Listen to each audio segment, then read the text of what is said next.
etmegen, büyük kaddini bükçeytmegen ata erke balang durman sen bolgaçka her çağ yanımda. Benim bağını sen gülletken, hatta yaşaşni ügetken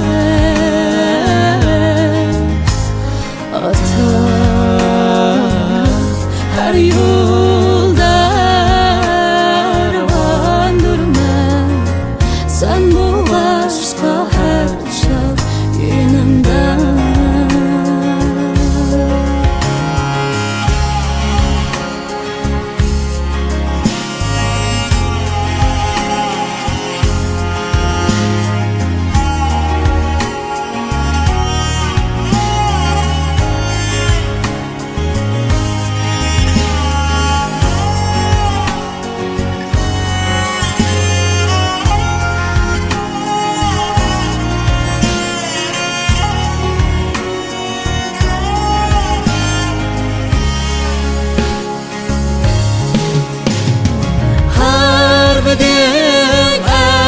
Bütün yüklense kanca yük, ya ki harmas insan olsan,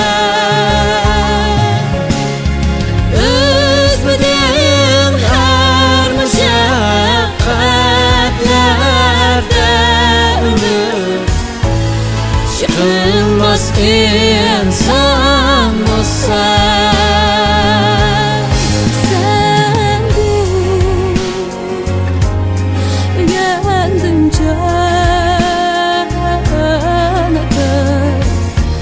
Kadrim bilen yaşaşni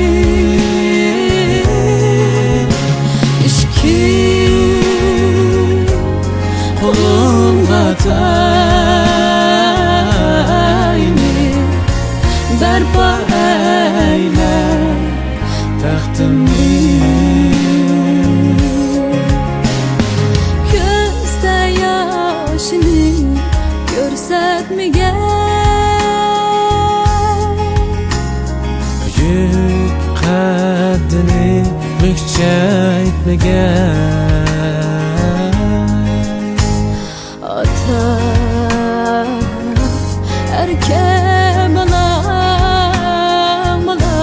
durman sen bolgaçka her çağ yanımda.